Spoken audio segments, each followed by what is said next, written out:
Hey everyone, and welcome to this fourth video of the series. This is going to be an introduction to Grasshopper exercise where we're going to go through the steps to construct a parametric wall inside of Grasshopper. So it's going to overlap a little bit with the introduction to Grasshopper video, but it's more of a project-based or exercise-based video. So we can go ahead and get started by just opening up our Rhino interface. And what we want to do is, just like in the Grasshopper introduction, type into the command line Grasshopper. It will open up the Grasshopper window. It may take a second for your Grasshopper window to load, but once it's loaded, we can go to File, New Document, or just double click in the canvas and we could directly deposit a component to open up a new file. So I'm going to go to File, New Document, just so we can get in the habit of doing that. And the way that we're going to start building this is similar to the way that we started in the introductory video, building a point, and then from that point building up additional information all the way into a curve and then a surface. Then we'll take a look at a couple of different ways we can operate on surfaces inside of Grasshopper. So the idea with this is that by starting with the simplest kind of data structure, data input of just one point, we extrapolate from that singular point input inside the file itself, meaning that all we have to do is make a change to that one point, and we affect the entire parametric wall that we built in the end. So all of the results are kind of intertwined if we structure it this way. If instead we were constantly drawing in Rhino and referencing that inside of Grasshopper, that's perfectly fine to do, but you just kind of break some of the parametric connections sometimes. So if we want to make sure that everything is editable and variable inside of Grasshopper, then typically the best way to do that is going to be to start construction of all of the geometry inside of Grasshopper. So to get us started, we're going to double click in our canvas and type point. And remember, we don't want this point parameter, but instead we want to construct our point. So we can add construct point or point XYZ, and then select to construct that point in space. So it defaults, if we hover over the X, Y, and Z, to 0, 0, 0 for those point values. So if we want to edit those, as we did in the introductory video, we can make a slider from 0 to 20.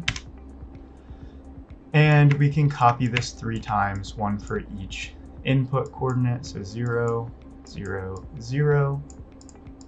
And this is going to make one point in space that we can move around with those slider values.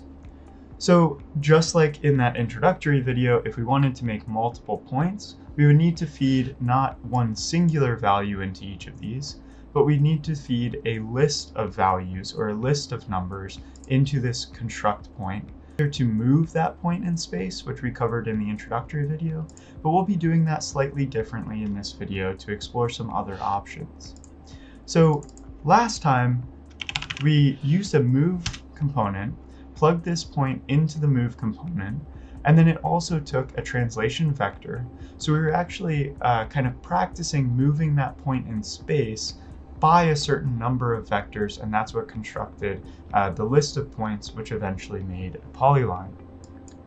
If we don't want to use that additional component, we can actually just directly change the inputs to the constructed point itself and develop an array of points just from this construct point component.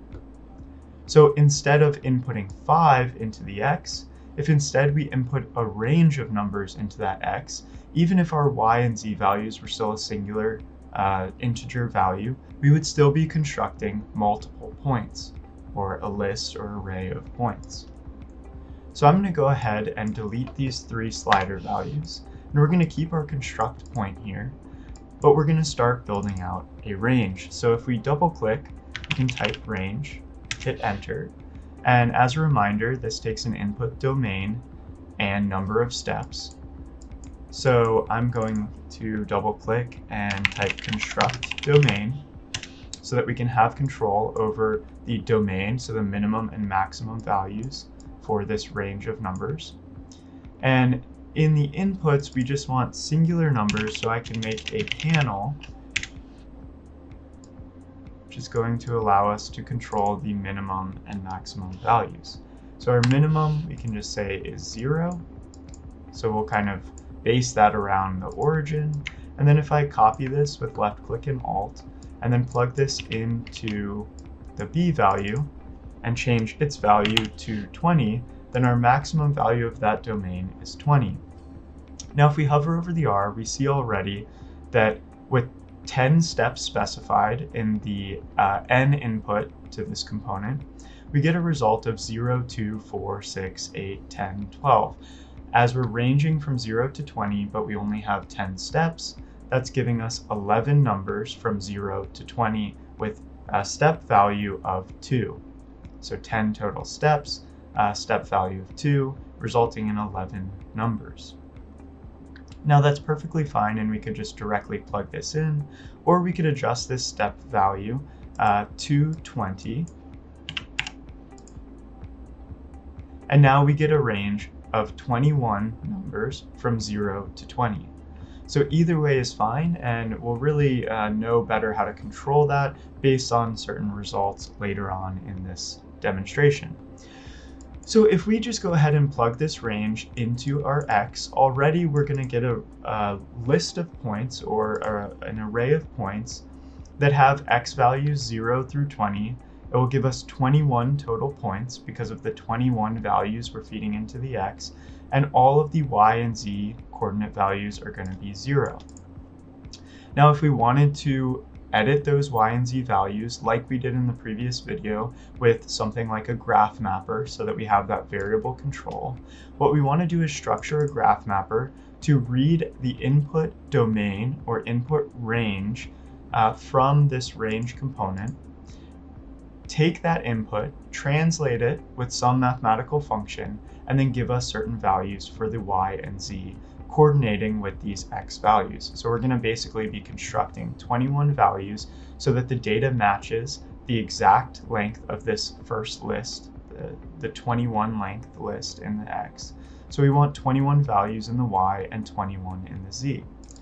So we can do this by double clicking, typing graph mapper, selecting our graph mapper component, and we can just go ahead and plug in our range. Now if we make a panel, right now we don't have any type of graph or equation selected, so it's going to just output exactly the same data. If we were to plug this output into our Y, it's going to make a diagonal line in space. In order to input an equation to actually run this graph mapper, we can right click, go to graph types, and if we just selected linear, by default it won't make any adjustment. We can start by changing the slope of this linear equation, and we can see that affecting our output values. So what we're going to do in this exercise is right click, go to graph types, and I'm going to select sine. Now this sine gives us control over the frequency of our Y values relative to X. So what's happening is it's taking the X values as an input, it's plugging them into this equation and giving us Y value outputs. But you can see our X values range from 0 to 20, and then our Y values currently are ranging from 0 to what looks like only decimal place values. So from 0, we could call it to 1. We can inspect the graph mapper further if I zoom in here and see that this is what it's doing. It's actually mapping a domain of 0 to 1 on the X to 0 to 1 on the Y. This means that anything shown here in this graph is limited to a Y value output of 1 and a minimum Y value output of 0, which is why it's mapping from 0 to 1. To make this adjustment, we can double click and we can adjust both the X input domain, which we may want to just map exactly to the domain that we're feeding in, which is 0 to 20. And then for the Y value, since we're constructing a parametric wall, we may want it longer than it is tall. So we could just say that the Y value maximum is going to be 10. So I'm double clicking there and then setting it to 10. And now we can hit OK. And we can see that the depth of the wall, so first this is going to control the depth in the Y-axis. The depth of the wall is now a maximum range of half of its width. And if I pull this amplitude all the way up to the top, now we can see that that depth is exactly half at the maximum point on this sine curve. We also have 2 periods shown, or almost exactly 2 periods shown in this particular graph. So in the span from 0 to 20 in the x, we're going through 2 periods of the sine curve. If I drag this out, we can just change that back to 1. So now we're showing 1 period of the sine curve with a maximum amplitude of 10. Now we can do this same thing for the z by just taking this graph, left clicking, hitting Alt and dragging it down, and we can plug this output into the z. Now if I delete this panel, since we don't need to necessarily look at that data anymore, we can just visually read this information. We see that now our points in space have translated not just in the y, but also in the z. So as they increment in the x-axis, they're reading in or being plugged into both of these equations, which right now are the same, and it's affecting the y and z values. As we change this z to be a different period than the y, we start to get a much more interesting and complex set of points in our 3D space. So we're starting to get this kind of visual twisting that's occurring, and that's just because of the difference in period. If we wanted this amplitude for the z to be slightly lower so that we have a flatter base for our wall, then we can just bring this point value down in the graph mapper so that that amplitude can decrease. Now that we have this list of points, we're going to construct a curve by typing in curve, and what we want is a NURBS curve drawn not through each point, but using each of these points as a control point. So I'm going to select NURBS curve and plug in all of our list of points into our vertices for those NURBS. And that's going to give us a continuous smooth curve drawn through our list of points. I'm now going to select this point, right click, and turn the preview off so that we're just visualizing that curve. Since we know we want to make a wall surface or a wall that has some opaque surface component to it, we're going to want to perform some operation on this curve, which most surface creation operations besides just extrusion require multiple curves and the interactions between them. So for the sake of this, we're going to be constructing what is essentially a loft between 2 curves and give ourselves later on additional parameters to control that loft operation. But we know for sure that we want at least a minimum of 2 of these NURBS curves. What we can do in order to structure the other curve is also include this same parametric operation to control its creation. So if I left click and drag, select all of these components, left click on them, hit Alt and drag them down, we now have parametric control over this additional curve. One thing we might want to do for this particular curve is limit the z domain.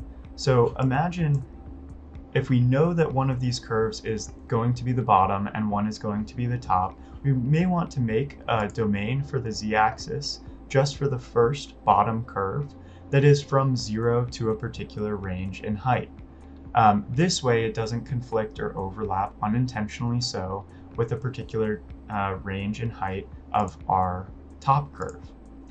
So we can double click and go to our y value, and we can say this is going to range from 0 to 4, and then we can hit OK. Already we can see that that bottom curve has now snapped down and basically compressed in the z-axis, so it went from a range of 0 to 10 to a range of 0 to 4. We can still control this and bring it back up if we wish to.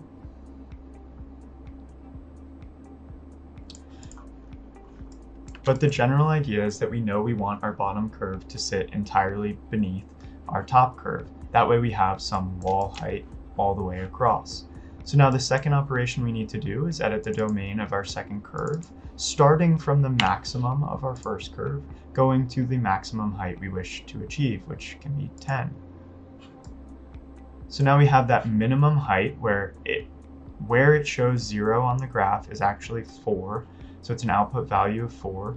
And now we can still adjust this amplitude to parametrically control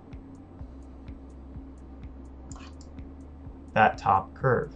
So our Y values are exactly the same still, and if we edit this, we can get an adjustment to the Y value.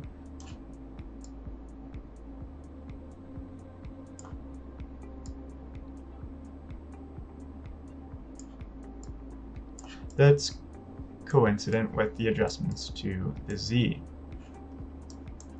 Now that we have two curves that are able to be controlled parametrically, we can go ahead and just double click, type loft, plug one curve into our curve input for the loft, and then left click, drag, hit shift to plug in the second curve into our loft component. So we could just end there and have a lofted surface. If we right click, select bake, we can bake that into our Rhino scene, and we've now constructed a lofted surface for our parametric wall. But if we wanted additional control over not just drawing straight lines across these two curves, but creating some additional curves or some additional breaks in this wall surface to have additional control or a finer kind of degree of control over the type of wall that this is making, then we need to add additional components in our Grasshopper script. So what I'm going to do is actually disable the preview on each of these, select all of these components, and I'll drag them down, and we'll delete the loft component, and we'll go ahead and get started adding additional parameters or controls to this parametric wall condition. So the first thing that we want to do is actually think about what the loft is doing, which we did talk about in the first introduction to Rhino video, which essentially what it's doing is infinitely dividing each of these curves. So dividing the first curve first by a set number. So we can imagine that it's divided by, let's say, 10 points, dividing the second curve by 10 points, and then drawing lines between them, so connection lines between them. And if you do that with an infinite number of divisions, then you get a surface. So that surface drawn between them is the lofted surface resultant. So if we want to do that inside of Grasshopper, we first need a divide component. We can double click, type divide. We want divide curve, which divides a curve into equal length segments. So if I select on that divide curve, we have an input of a curve, so we can plug one of our curves in here. We have a default number of segments, which is set to 10. If we want control over the number of segments that we have in this curve, then we can double click, type 0 is less than 20, and that gives us a slider ranging from 0 to 20, which we can plug in to our n input. And as we drag this up, we get an increased number of curve divisions or points on the curve where it is dividing this curve. So we can see that those outputs from the curve or the divide curve component are division points. And then we also have the tangents at those points and what are called curve parameters, which is just how Grasshopper and Rhino identify a particular point's location on a curve. So we can see that these parameters range from 0 to 18, and we have set values based on those equidistant point locations. In order to do this for the second curve, we can select our divide curve component, left click, hit Alt, and drag it down.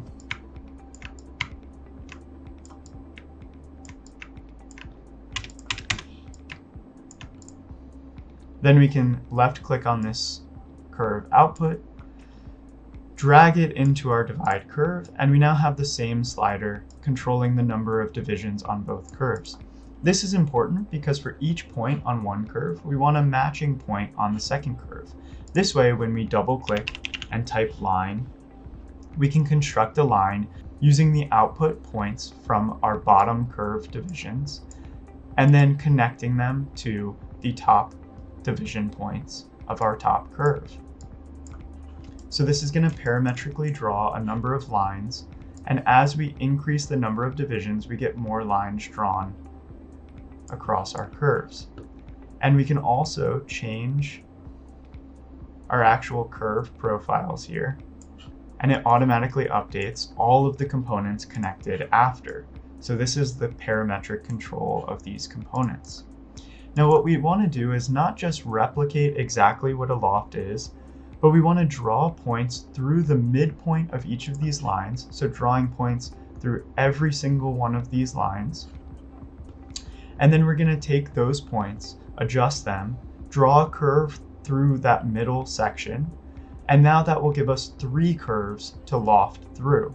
So that way we end up with 2 separate surfaces. So instead of lofting just 2 curves and resulting in 1 surface, we're going to loft from the bottom curve to this middle curve, from the middle curve to our top curve, resulting in 2 separate surfaces, giving us additional controls over the profile of this wall. So the first step is to take these lines and use what's called the curve middle component, which gives us the midpoint of any curve. So if I select curve middle and then plug in our line into the curve input, it's going to give us the midpoint all the way across those lines. Now we basically want to reconstruct these points, but maybe instead of having this particular y value, we want to give variability to that y value. If we look over here to the left, where we constructed a point using these graph mapper inputs, we essentially want to do this same exact thing, but instead of incrementing here in the x with a range constructed component, we want to start with exactly the point positions of these midpoints. So I'm going to go ahead and left click and drag this construct point set, and I'm going to drag it over here. And we're actually going to just select all of these and drag them down, and then disable the preview here, just so we can continue incrementing in steps in this file. So we now have that point construction, but as I mentioned, we don't want to use the range itself. So I can delete the range. And instead what we want to use is the X values here. So if I make a panel and we actually take a look at what these midpoints are saying, they're giving us output information of the exact point location for each of these midpoints. So that's the definition of each point, the X, Y, and Z coordinates from each point. So if we just want to use, instead of 0 to 20, a random range or a stepping equidistant range, and we want to use these exact X values, what we can do is use a deconstruct point component, and this is going to deconstruct a point into each of its component values. We can see that that exactly correlates with a construct point component, where if we plug in these midpoints, we can then take that X value, plug it into the X of our construct point input. We can then not plug the Y or Z, but plug the X into our graphs. And now if we preview this constructed point, we can see that that's almost exactly mirroring our bottom curve. Now the reason it's exactly mirroring that bottom curve is because this point is actually using the Y and Z values relative to the ones that we set for that bottom curve. So the first thing we may want to do is move it up in the Z so that it actually gets off of that bottom curve. So we're still using it as a kind of mid-curve profile. We may want to adjust this domain as well, so that instead of ranging from 0 to 4, we could range from 0 to 10, giving the full range of the entire wall height.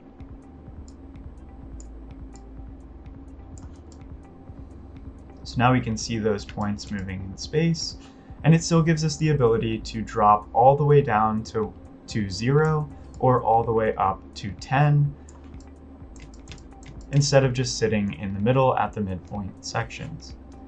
We can also make adjustments with the Y, and for the Y value, we may want, instead of ranging from 0 to 10, we may want this to range from -10 to 10, giving us more flexibility in where these points are located in space.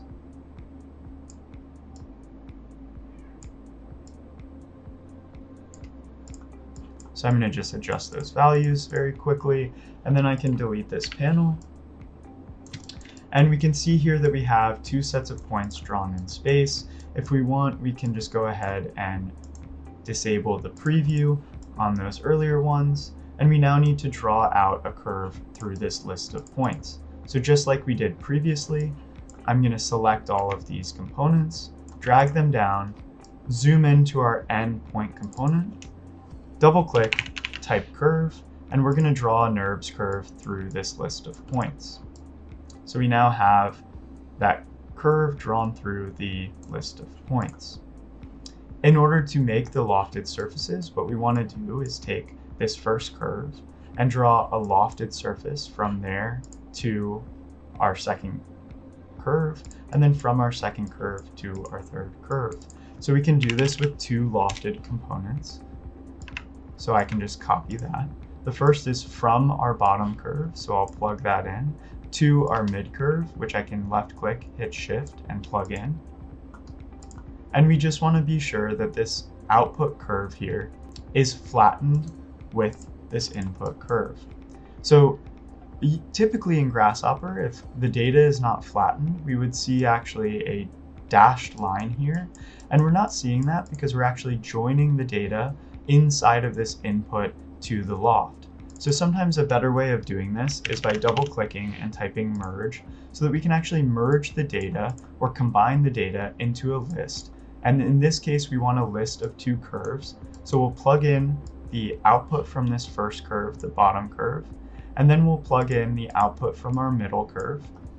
And now we'll plug in the results, which says two locally defined values, into our loft. And now we can see here that Grasshopper is showing this dashed thickened line. This is a data structure called a grafted list, which contains branches. If we double click and make a panel, and then output the information from this resultant merge, we can see that we have one curve with a data path of 0, 0. So this indicates that it's a list with index values of 0 in the 0th branch. And in this case, there actually isn't additional branches.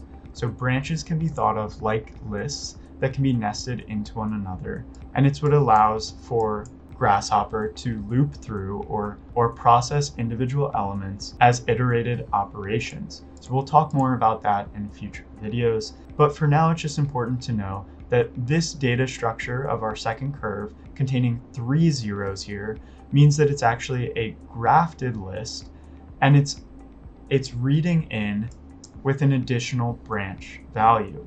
So when we plug that directly into the lofted component, it's actually not producing a lofted surface at all. So what we want to do here is we want these to actually be all under the same data path.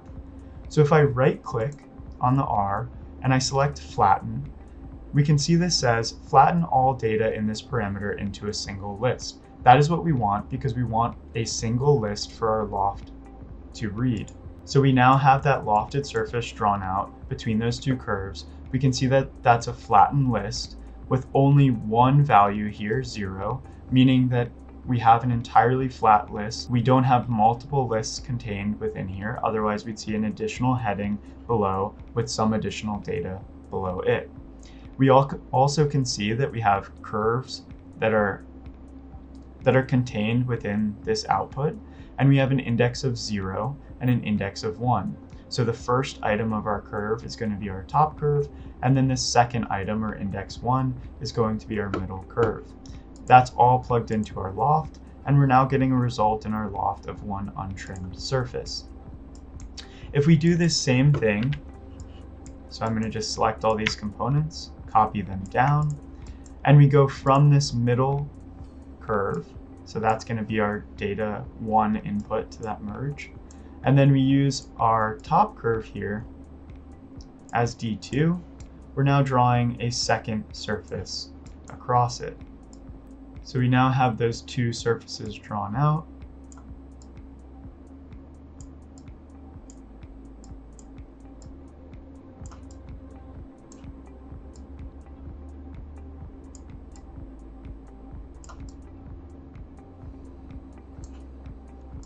And then we can go back to the beginning and even start to adjust here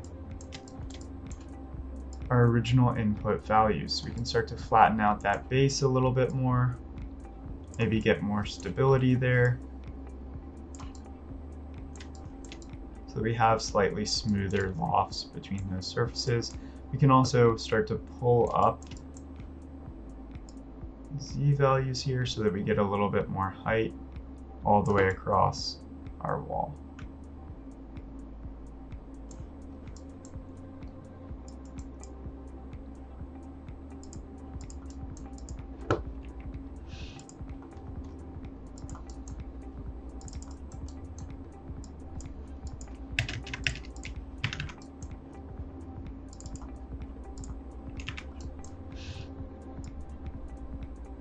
We can also smooth out this Z. So again, we get a little bit smoother transitions here.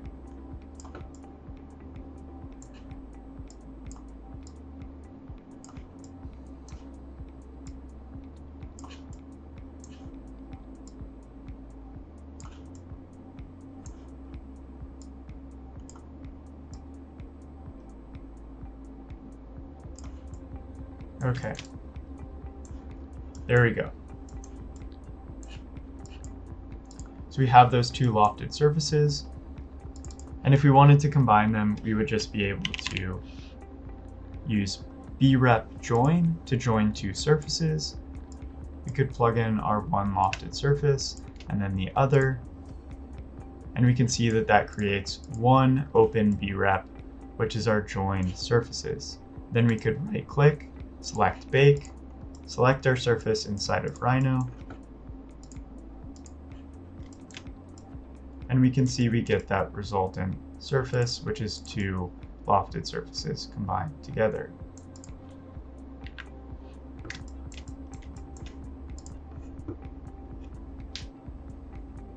The next thing we're going to do in this demonstration is I'm going to copy these down and hide the preview on these components again.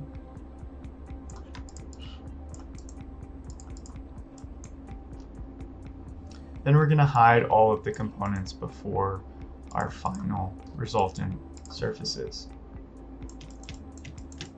So what I want to show here is how we can actually use additional components now that we have this kind of parametric definition for the surfaces themselves to deconstruct the surfaces and to draw out panels or panelization across each of these surfaces. So what we're going to use here is the divide domain. So if we double click, we can type divide domain, and what we want is the divide domain with a square on it. So we can see that this says divides a two-dimensional domain into equal segments. If we select this and hover over it, we can see that it gives an output of segments and takes an input domain and a U count and a V count. So what we actually want to give as an input into the domain is going to be each of our surfaces from the loft operation.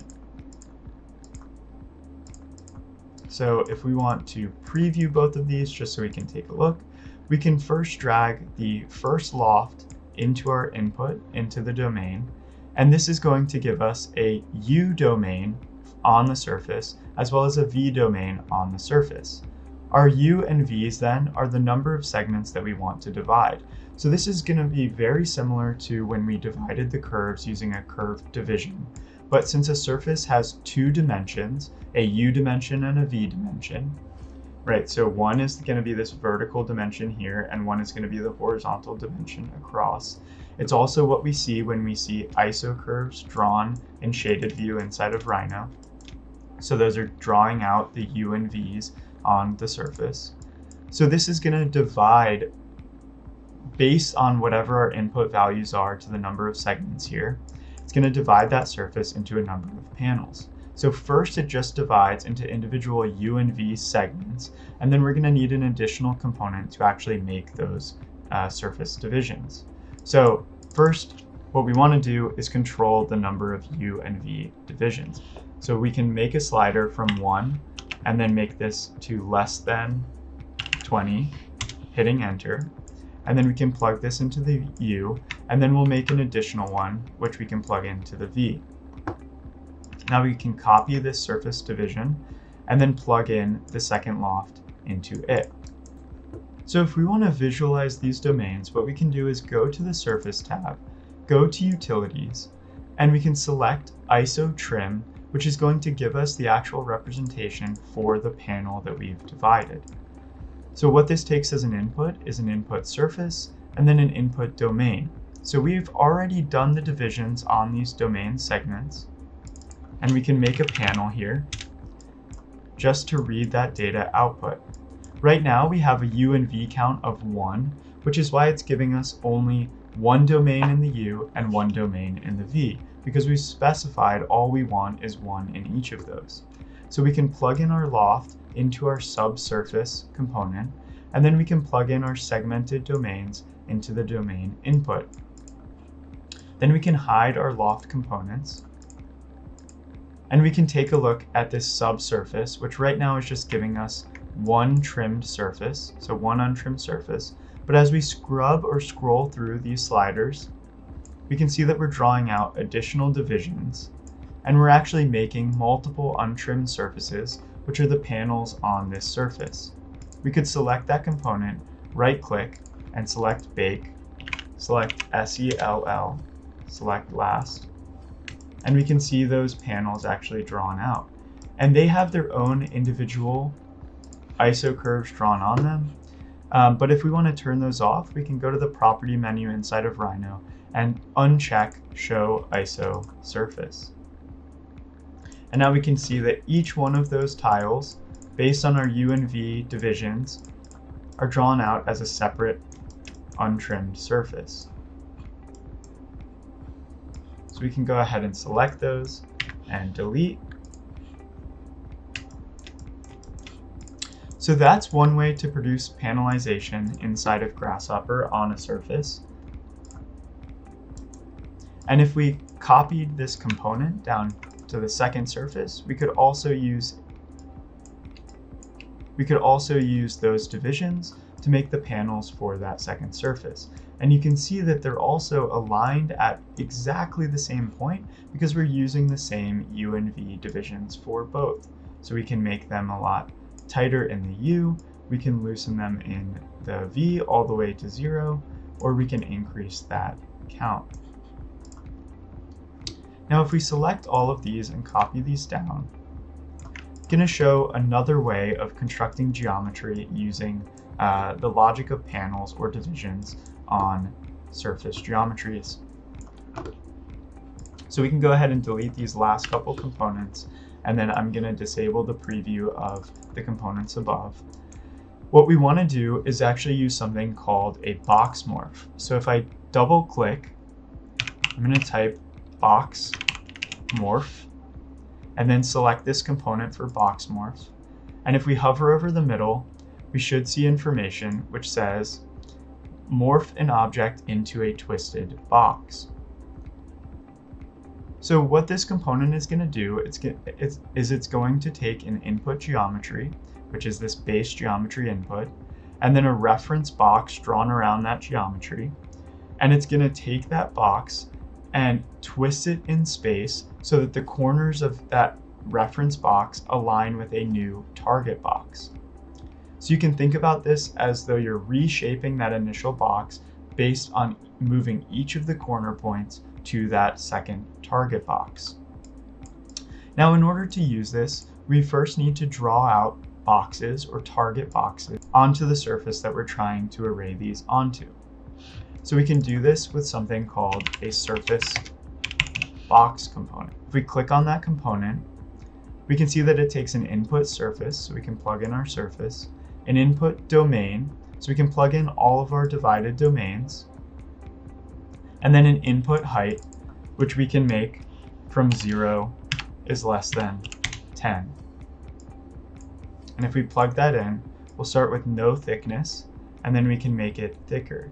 You can see here that actually our surface is flipped, so we may want a negative value here so that the height is not going downward or inward, but instead is flipping outward.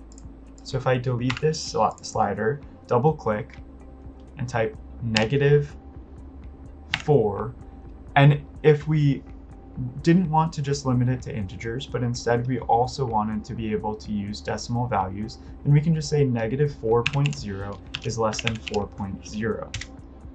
This gives us the option to either use the inward projection or the outward projection of these boxes. So if I plug this into height, that's going to project at a value of 4 to the outside of that surface. Now we can do this same exact thing with our second surface as well. So we can take this loft component, we can plug that into surface, and we can plug our divisions into the domain. And if we want the height to be the same, we can just go ahead and plug that height into this one as well. You can see here though that on this surface we actually don't need that value to be flipped. So what we want is a value of 0.4 plugged into our height. So this just comes from this, what are called the surface normals, which shows the direction of each of those surfaces. If we were to bake both of these surfaces,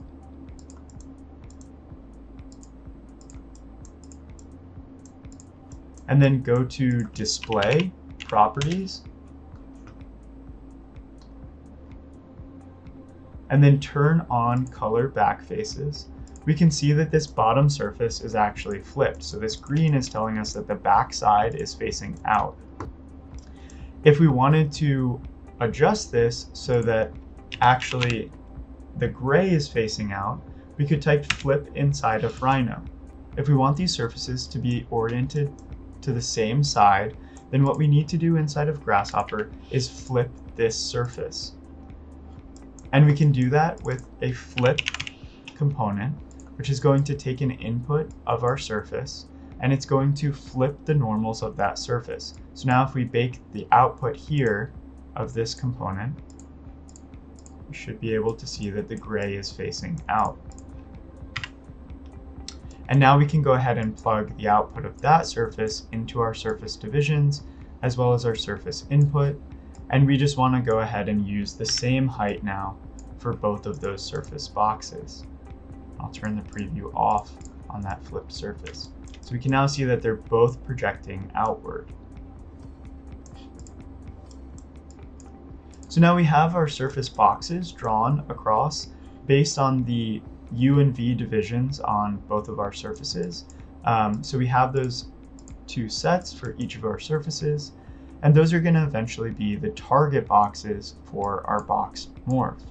Now what we want to do is construct a geometry that we can put as an input to this box morph. This can be any geometry drawn in space. So what I'm going to do is draw a box, and this box can be of any size. And I'm going to rotate the box once, and I'm going to rotate it on a different axis. And I'm going to select both of these boxes and type Boolean intersection inside of Rhino. Delete is going to be yes, and this will give us this kind of faceted geometry. Now to input this faceted polysurface geometry into Grasshopper, we can double click, type brep, and this is going to give us a brep input, which we can then right click on, and with that faceted geometry selected, we can set one brep. Now this geometry is going to be plugged into our reference geometry, as this is what we want to be arrayed all over our surface. So if I plug this into geometry, we now just need a reference box. What the reference box is essentially a box, which we can just demonstrate using box inside of Rhino, that is drawn exactly across that reference geometry. So we could just go ahead and use this box, make another brep parameter, right click, set one brep, and then we could plug this into our reference box. And if we used one of these surface box sets plugged into the target, then we would have all of those geometries projected onto our surface inside of those twisted boxes. So it's performing that deformation all the way across. But you can see that there's small gaps between each one of these panels, so they're not actually touching. so the components are not touching. So if we wanted to be more precise here, instead of drawing a box there, we can delete that second BREP component, and now I'm going to double click and use the component called bounding box. Now bounding box takes an input geometry, so content. We can plug in our BREP into that, and it's going to draw a tight bounding box around our constructed geometry. We can also see that this geometry is tightly fitting to a couple of these sides. So actually on each side it has parts that are going to hit the edge on flat planes. This is going to be great because as it gets transformed into these twisted surface boxes on the faces of each of these surfaces, it will have moments where it will touch the components next to it. So if we plug in the output from this bounding box into our reference box, we can see that those components are drawn across the surface. And if we look closely, we can see that these components also do touch. It looks like those are very close, but don't quite touch right there, so that we can make an adjustment if we need to in order for those to actually touch. We can also adjust the U and V values, so we can minimize these U and V values so that we get much larger geometries drawn out across this surface, and also so that our geometry is less distorted as it gets arrayed on the surface. If we wanted to have more surface contact between each of these tiles on our surface, then what we could do is make a bounding box inside of Rhino, and then shrink this bounding box on our geometry. Select both, type Boolean intersection, and then use this new faceted geometry as an input to our box morph.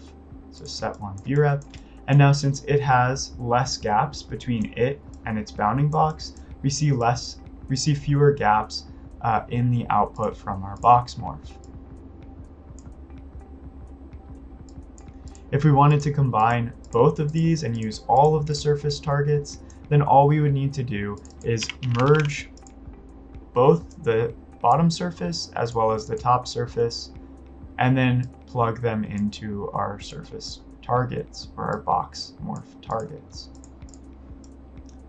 We now have all of our tiles drawn out inside of the Rhino preview from our Grasshopper definition.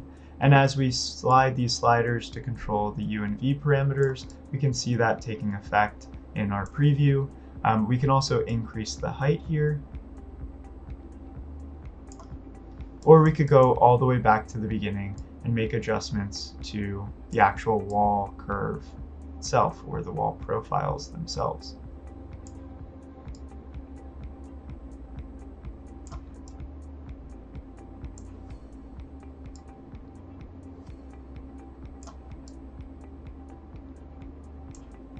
And now if we wanted to bake this geometry, we could select our box morph, right click, select bake,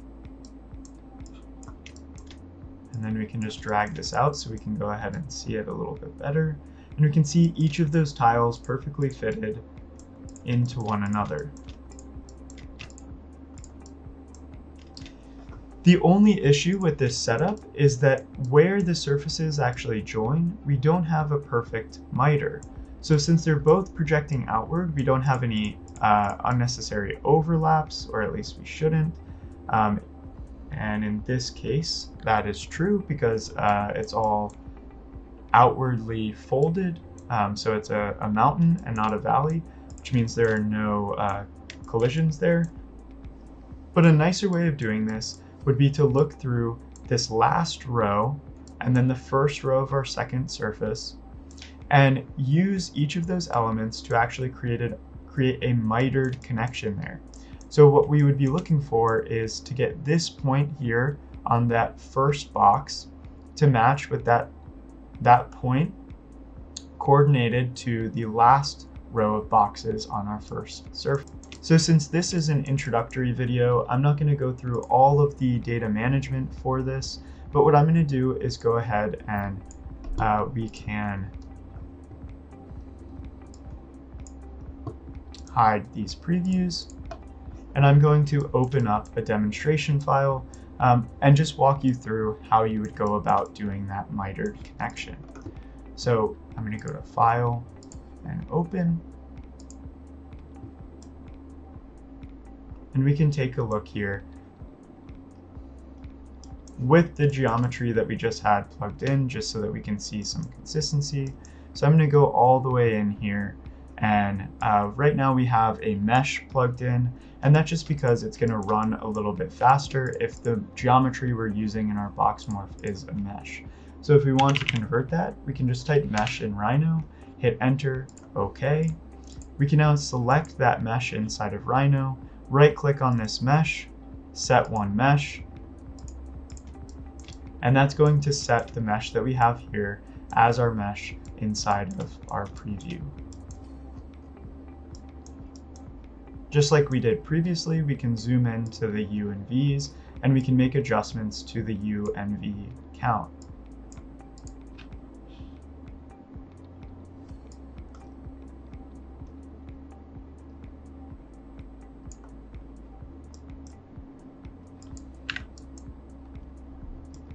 So as we slide through these,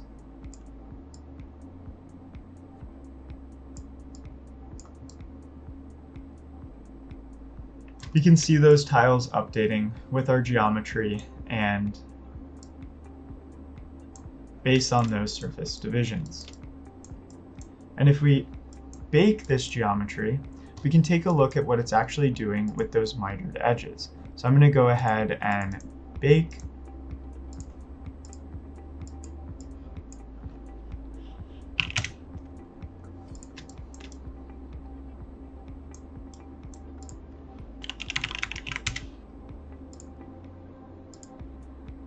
I'm going to go into Arctic view and zoom in here, where we can actually see that the meshes are aligning perfectly even on that edge. And all that we're doing is we're managing the data.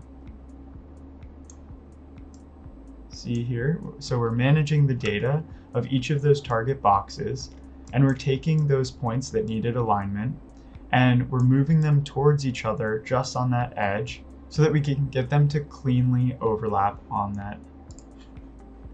the surface edges. So if we take a look at what we're doing here, we're starting very similarly with a surface divide component, and then we're deconstructing from the surface points. So if I preview this, we're taking one of these surfaces, deconstructing it into points, and then we're getting a number of points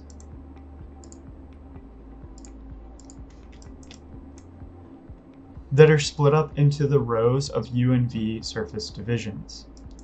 We can extract just the first point in the first column, and then the first point in the second column. And then we can do the same thing, but with a shifted list,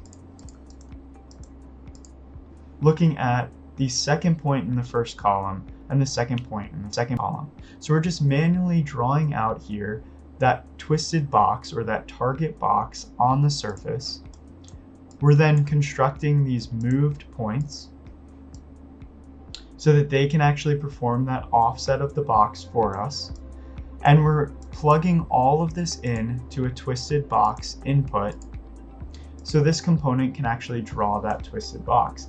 And you can see here this last one is incredibly distorted, and it's distorted because it's actually performing that miter with the surface above. Now if you just do this to both of those surfaces, then what we result in is a series of targets for both surfaces that have mitered edges. That's all for this introduction to parametric wall design inside of Grasshopper. In the next video, we're going to go through some parametric Boolean operations in Grasshopper.